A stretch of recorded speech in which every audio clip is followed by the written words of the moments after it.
आप सभी को सोमवती अमावस्या की हार्दिक शुभकामनाएं। हर महीने में एक बार अमावस्या तिथि पड़ती है और हिंदू धर्म में अमावस्या का विशेष महत्व होता है। और अगर अमावस्या सोमवार के दिन पड़ रही हो तो ऐसे में यह अत्यंत पुण्यदायी मानी जाती है। सोमवार को पड़ने वाली अमावस्या को सोमवती अमावस्या के नाम से भी जाना जाता है। इस दिन पितरों की आत्मा की शांति के लिए तर्पण, श्राद्ध, पिंडदान आदि कार्य किया जाता है। पवित्र नदियों में स्नान का विशेष महत्व होता है, क्योंकि मान्यता है कि इस पवित्र दिन पर पवित्र नदियों के जल में देवी देवताओं का वास होता है। ऐसे में नदी के जल से स्नान करने पर सभी प्रकार के पाप ताप नष्ट हो जाते हैं। नदी में स्नान करने के बाद सूर्य देव को अर्घ्य देकर फिर पितरों का तर्पण किया जाता है। सोमवार के दिन भगवान शिव सहित माता पार्वती की पूजा करने से सभी सुहागिन महिलाओं का सुहाग भी अटल रहता है, अखंड रहता है और दाम्पत्य जीवन भी मधुर बना रहता है। इस दिन पितरों की कृपा प्राप्त करने के लिए अमावस्या की व्रत कथा और भगवत गीता के 7वें अध्याय का पाठ अवश्य करना चाहिए। भगवत गीता के 7वें अध्याय का पाठ पढ़कर यदि इसका पुण्य अपने पितरों को अर्पण कर दिया जाए तो पितरों को मोक्ष मिल जाता है। आज के इस वीडियो में आप सुनेंगे सोमवती अमावस्या की कथा के साथ ही भगवत गीता के 7वें अध्याय का हिंदी पाठ भी। आप सभी से अनुरोध है कि बहुत ही धैर्य और विश्वास के साथ आज की इन कथाओं के साथ भगवत गीता का अध्याय भी आप पूरा जरूर सुनिएगा। वीडियो पसंद आए तो लाइक करने के साथ ही चैनल को अगर सब्सक्राइब नहीं किया हो तो जरूर कर लीजिएगा, क्योंकि हमारे चैनल पर आपको हमारे सनातन धर्म में प्रचलित सभी व्रत और त्योहारों की कथाएं सुनाई जाती हैं। पौराणिक कथा के अनुसार एक साहूकार के 7 बेटे और एक बेटी थी। उनके घर अक्सर एक ब्राह्मण भिक्षा मांगने आया करता था। जब भी साहूकार की बेटी भिक्षा लेकर आती तो वह ब्राह्मण भिक्षा लेने से मना कर दिया करता और कहता था कि तुम्हारे भाग्य में सौभाग्य नहीं वैधव्य लिखा है। ये सुनकर साहूकार की बेटी बहुत दुखी हो जाती। कई बार ऐसा ही होता रहा। तब एक दिन साहूकार की बेटी ने अपनी माँ को सारी बात बता दी कि कैसे एक ब्राह्मण भिक्षा मांगने आता है और उससे भिक्षा लेने से ही मना कर देता है। साहूकार की पत्नी ने अपनी बेटी से कहा कि अगली बार जब वह भिक्षुक आए तो मुझे बताना। फिर एक दिन वह भिक्षुक द्वार पर आया। उस समय साहूकार की पत्नी दरवाजे से पीछे छुपकर सारी बात सुनने लगी। वही हुआ जैसा हमेशा होता था। भिक्षुक ने साहूकार की बेटी से भिक्षा लेने से मना कर दिया और कहने लगा कि तुम्हारे भाग्य में सुहाग नहीं विधवा होना लिखा है। इस बात को सुनकर साहूकार की पत्नी दरवाजे की आड़ से बाहर आकर भिक्षुक से कहने लगी कि एक तो हम भिक्षा दे रहे हैं, ऊपर से आप हमें अशुभ बातें बता रहे हैं। ब्राह्मण ने कहा कि मैं जो कुछ भी कह रहा हूँ वो सच है। आपकी बेटी के भाग्य में ऐसा ही लिखा है। जब विवाह के समय आपकी बेटी फेरे ले रही होगी, उसी समय सांप आकर इसके पति को काट लेगा और यह विधवा हो जाएगी।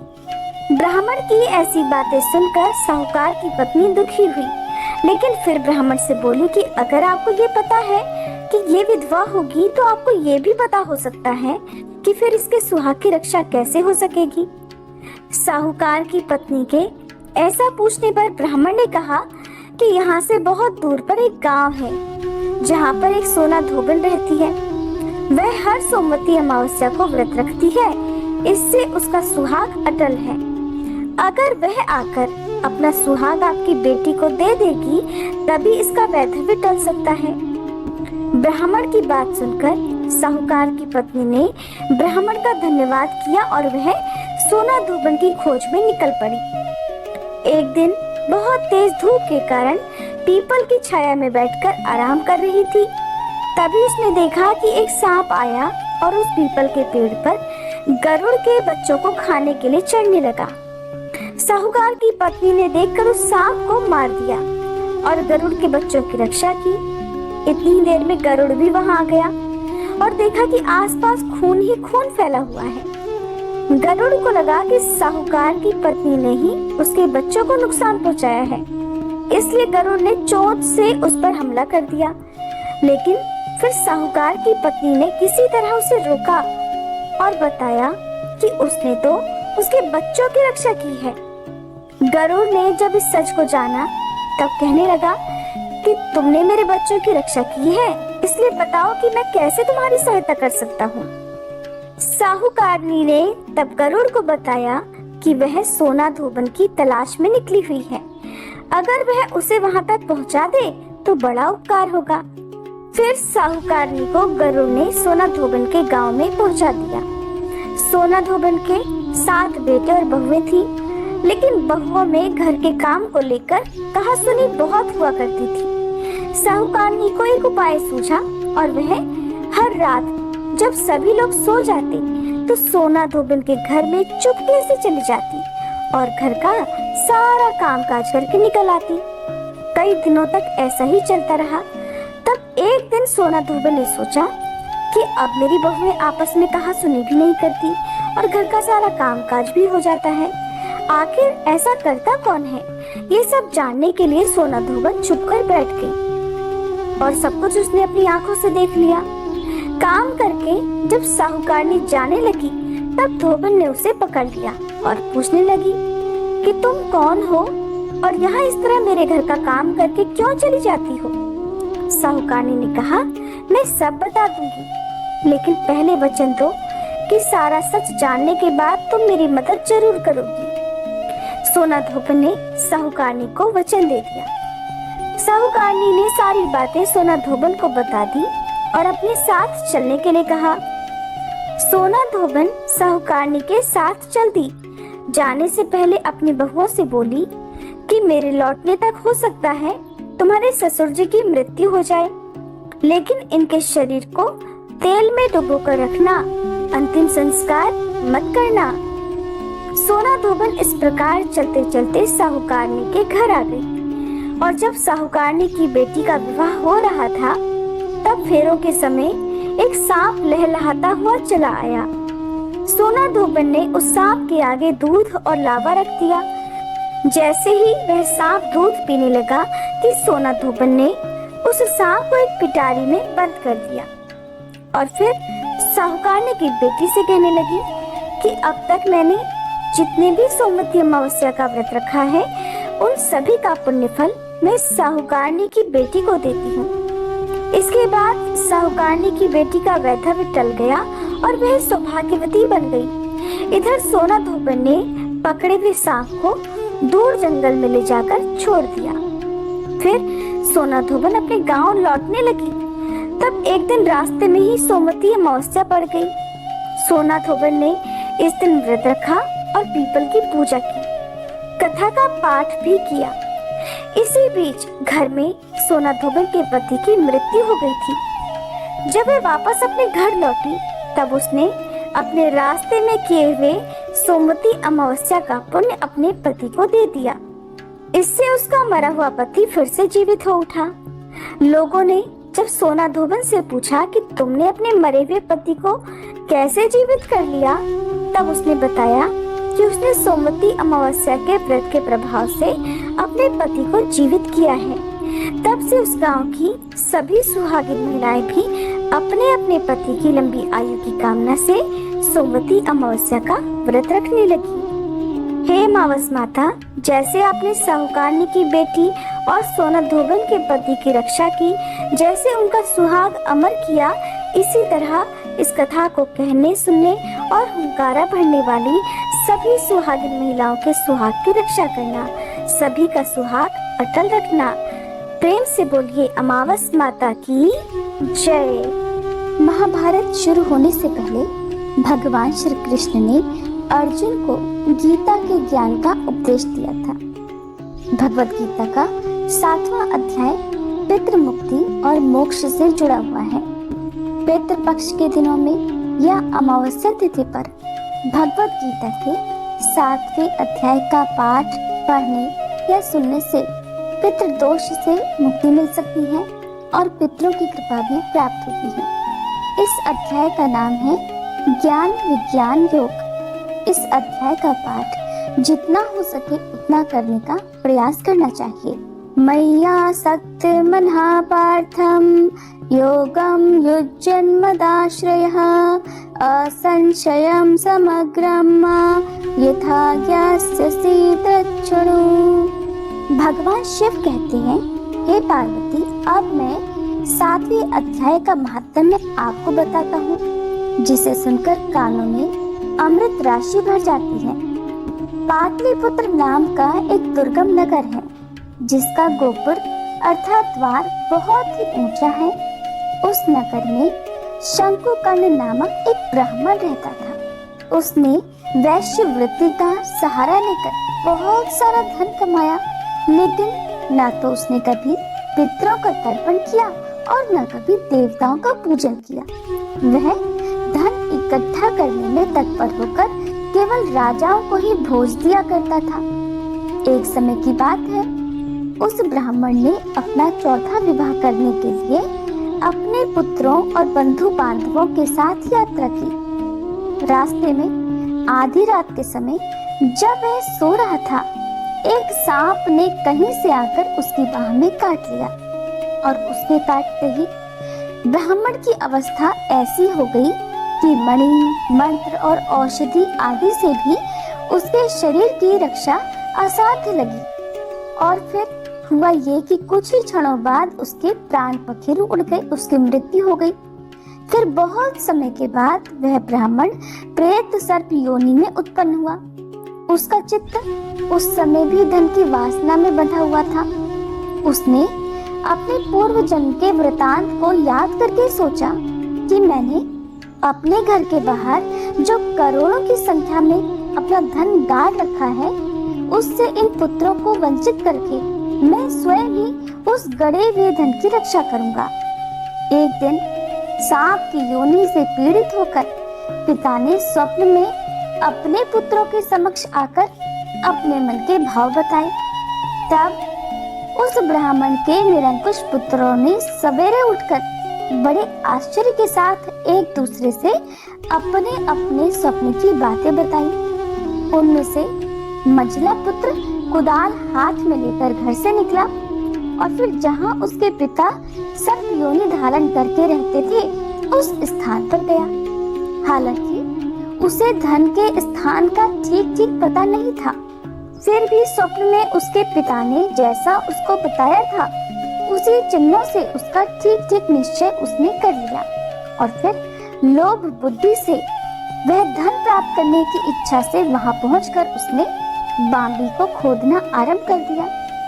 तब उस बांबी से बड़ा भयानक सांप प्रकट हुआ और बोला, ओ मूर्ख, तू कौन है, किस लिए यहाँ आया है और ये बिल क्यों खोद रहा है, या फिर तुझे किसने भेजा है, ये सारी बातें मुझे बता। पुत्र कहने लगा, मैं आपका पुत्र हूँ, मेरा नाम शिव है और मैं रात में देखे हुए स्वप्न से विस्मित होकर यहाँ पर स्वर्ण लेने के कौतूहल से आया हूँ।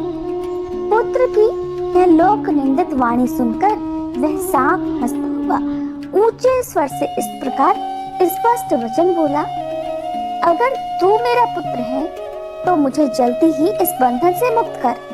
मैं पूर्व जन्म के गड़े हुए धन के लिए ही सर्प योनि में उत्पन्न हुआ हूँ। पिता की यह बात सुनकर पुत्र ने पूछा, पिताजी, आपकी मुक्ति कैसे होगी, इसका उपाय मुझे बताइए, क्योंकि मैं इस समय रात में सब लोगों को छोड़कर आपके पास आया हूँ। पिता ने कहा, बेटा, गीता के अमृतमय 7वें अध्याय को छोड़कर मुझे मुक्त करने में तीर्थ, दान, तप और यज्ञ भी सर्वथा समर्थ नहीं है। केवल भगवत गीता का 7वां अध्याय ही प्राणियों के जरा, मृत्यु आदि दुख को दूर करने वाला है। पुत्र, मेरे श्राद्ध के दिन 7वें अध्याय का पाठ करने वाले ब्राह्मण को श्रद्धा पूर्वक भोजन कराओ, इससे निस्संदेह मेरी मुक्ति हो जाएगी। वत्स, अपनी शक्ति के अनुसार पूर्ण श्रद्धा के साथ वेद विद्या में प्रवीण अन्य ब्राह्मणों को भी भोजन कराना। सर्प योनि में पड़े हुए अपने पिता के ये वचन सुनकर फिर सभी पुत्रों ने उसकी आज्ञा के अनुसार और उससे भी अधिक किया। तब शंकुकर्ण ने अपने सर्प शरीर को त्याग कर दिव्य देह धारण किया और सारा धन अपने पुत्रों को सौंप दिया। पिता ने करोड़ों की संख्या में जो धन बांट कर दिया था, उससे वे सदाचारी पुत्र बड़े प्रसन्न हुए। उनकी बुद्धि धर्म कर्म में लगी हुई थी, इसलिए उन्होंने उस संचित धन से बावली, कुआं, पोखरा, यज्ञ आदि देव मंदिर बनाए और उस धन का उपयोग किया। अन्नशाला भी बनवाई। इसके बाद 7वें अध्याय का सदा जप करते हुए उन्होंने अंत में मोक्ष प्राप्त किया। भगवान शिव कहते हैं, हे पार्वती, ये आपको 7वें अध्याय का महात्म्य मैंने बताया है, जिसके श्रवण मात्र से मनुष्य सभी पातकों से मुक्त हो जाता है। प्रेम से बोलिए, भोले शंकर भगवान की जय, माता पार्वती की जय, श्री कृष्ण भगवान की जय। अब सुनिए भगवद गीता के 7वें अध्याय के सभी श्लोकों का हिंदी अनुवाद। भगवान श्री कृष्ण अर्जुन से कहते हैं, हे पार्थ, अब उसको सुन जिससे तू योग का अभ्यास करते हुए मुझ में अनन्य भाव से मन को स्थित करके और मेरी शरण में होकर संपूर्णता से मुझको बिना किसी संशय के जान सकेगा। अब मैं तेरे लिए उस परम ज्ञान को अनुभव सहित कहूँगा, जिसको पूर्ण रूप से जानने के बाद भविष्य में इस संसार में तेरे लिए अन्य कुछ भी जानने योग्य शेष नहीं रहेगा। हजारों मनुष्यों में से कोई एक मेरी प्राप्ति रूपी सिद्धि की इच्छा करता है और इस प्रकार सिद्धि की प्राप्ति के लिए प्रयत्न करने वाले मनुष्यों में से कोई एक मुझको तत्व रूप से साक्षात्कार सहित जान पाता है। हे पार्थ, पृथ्वी, जल, अग्नि, वायु, आकाश, मन, बुद्धि और अहंकार, ये ऐसे 8 प्रकार के भेदों वाली तो मेरी जड़ स्वरूप अपरा प्रकृति है। हे महाबाहु अर्जुन, किंतु इस जड़ स्वरूप अपरा प्रकृति अर्थात माया के अलावा अन्य चेतन दिव्य स्वरूप परा प्रकृति अर्थात आत्मा को जानने का प्रयास कर, जिसके द्वारा जीव रूप से संसार का भोग किया जाता है। हे अर्जुन, तू मेरी इन जड़ तथा चेतन प्रकृतियों को ही सभी प्राणियों के जन्म का कारण समझ, और मैं ही इस संपूर्ण जगत की उत्पत्ति तथा प्रलय का मूल कारण हूँ।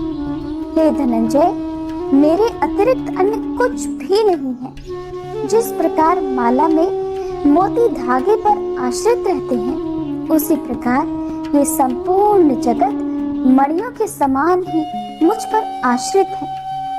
हे कुंती पुत्र, मैं ही जल का स्वाद हूँ, सूर्य तथा चंद्रमा का प्रकाश हूँ, समस्त वैदिक मंत्रों में ओंकार हूँ, आकाश में ध्वनि हूँ और मनुष्य द्वारा किया जाने वाला पुरुषार्थ भी मैं ही हूँ। मैं पृथ्वी में पवित्र गंध हूँ, अग्नि में ऊष्मा हूँ, समस्त प्राणियों में वायु रूप में प्राण हूँ और तपस्वियों में तप भी मैं ही हूँ। हे पार्थ, तू मुझको ही सभी प्राणियों का अनादि अनंत बीज समझ। मैं बुद्धिमानों की बुद्धि और तेजस्वी मनुष्यों का तेज हूँ। हे भरत श्रेष्ठ अर्जुन, मैं बलवानों का कामना रहित और आसक्ति रहित बल हूँ और सब प्राणियों में धर्मानुसार विषयी जीवन हूँ।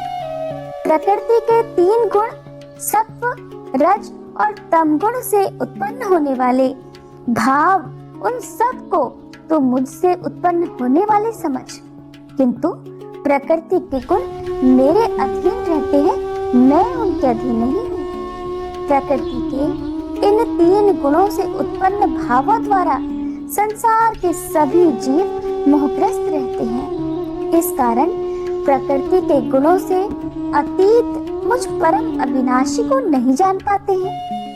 यह तीनों दिव्य गुणों से युक्त मेरी अपरा शक्ति स्वरूप माया को पार कर पाना असंभव है, किंतु जो मनुष्य मेरी शरणागत हो जाते हैं वे मेरी इस माया को आसानी से पार कर जाते हैं। मनुष्यों में अधर्मी और दुष्ट स्वभाव वाले मूर्ख लोग मेरी शरण ग्रहण नहीं करते हैं। ऐसे नास्तिक स्वभाव धारण करने वालों का ज्ञान मेरी माया द्वारा कर लिया जाता है। हे भरत श्रेष्ठ अर्जुन, 4 प्रकार के उत्तम कर्म करने वाले, आर्त अर्थात दुख से निवृत्ति चाहने वाले, अर्थार्थी अर्थात धन संपदा चाहने वाले, जिज्ञासु अर्थात केवल मुझे जानने की इच्छा वाले, और ज्ञानी अर्थात मुझे ज्ञान सहित जानने वाले भक्त मेरा स्मरण करते हैं। इनमें से वह ज्ञानी सर्वश्रेष्ठ है जो सदैव अनन्य भाव से मेरी शुद्ध भक्ति में स्थित रहता है, क्योंकि ऐसे ज्ञानी भक्त को मैं अत्यंत प्रिय होता हूँ और वह मुझे अत्यंत प्रिय होता है। यद्यपि ये चारों प्रकार के भक्त उदार हृदय वाले हैं, परंतु हे अर्जुन, मेरे मत के अनुसार ज्ञानी भक्त तो साक्षात मेरा ही स्वरूप होता है, क्योंकि वह स्थिर मन बुद्धि वाला ज्ञानी भक्त मुझे अपना सर्वोच्च लक्ष्य जानकर केवल मुझ में ही स्थित रहता है। अनेकों जन्मों के बाद अपने अंतिम जन्म में ज्ञानी मेरी शरण ग्रहण करता है। उसके लिए सभी के हृदय में स्थित सब कुछ केवल मैं ही होता हूँ, ऐसा महात्मा अत्यंत दुर्लभ होता है। बात जिन मनुष्यों का ज्ञान सांसारिक कामनाओं के द्वारा नष्ट हो चुका है, वे लोग अपने अपने स्वभाव के अनुसार पूर्व जन्मों के अर्जित संस्कारों के कारण प्रकृति के नियमों के वश में होकर अन्य देवी देवताओं की शरण में जाते हैं। जैसे ही कोई भक्त जिन देवी देवताओं के स्वरूप को श्रद्धा से पूजने की इच्छा करता है, मैं उसकी श्रद्धा को उन्हीं देवी देवताओं के प्रति स्थिर कर देता हूँ। फिर वह भक्त सांसारिक सुख की कामनाओं से श्रद्धा से युक्त होकर उन देवी देवताओं की पूजा आराधना करता है और उसकी वह कामनाएं पूर्ण भी होती हैं, किंतु वास्तव में वो सारी इच्छाएं मेरे द्वारा ही पूरी की जाती हैं। परंतु उन अल्प बुद्धि वालों को प्राप्त वह फल क्षणिक होता है और भोगने के बाद तुरंत समाप्त हो जाता है। देवताओं को पूजने वाले देवलोक को प्राप्त होते हैं, किंतु मेरे भक्त अंततः मेरे परम धाम को ही प्राप्त होते हैं। बुद्धिहीन मनुष्य मुझ अप्रकट परमात्मा को मनुष्य की तरह जन्म लेने वाला समझते हैं, इसलिए वह मेरे सर्वश्रेष्ठ अविनाशी स्वरूप के परम प्रभाव को नहीं समझ पाते हैं। मैं सभी के लिए प्रकट नहीं हूँ, क्योंकि मैं अपनी अंतरंगा शक्ति योग माया द्वारा आच्छादित रहता हूँ। इसलिए यह मूर्ख मनुष्य मुझ अजन्मा अविनाशी परमात्मा को नहीं समझ पाते हैं। हे अर्जुन, मैं भूतकाल में, वर्तमान में और भविष्य में जन्म मृत्यु को प्राप्त होने वाले सभी प्राणियों को जानता हूँ, परंतु मुझे कोई नहीं जानता है।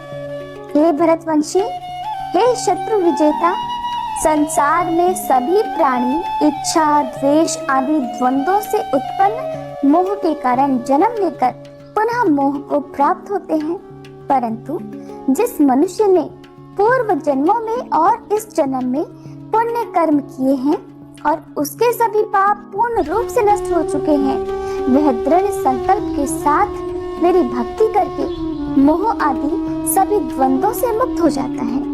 जो मनुष्य मेरी शरण होकर वृद्धावस्था और मृत्यु से मुक्ति पाने की इच्छा करता है, ऐसे मनुष्य उस ब्रह्म को, परमात्मा को और उसके सभी कर्मों को पूरी तरह से जानता है। जो मनुष्य मुझे संपूर्ण जगत का कर्ता, संपूर्ण देवताओं का नियंत्रक और संपूर्ण फलों का भोक्ता सहित जानता है और जिसका मन निरंतर मुझ में स्थित रहता है, वह मनुष्य मृत्यु के समय में भी मुझे जानता है।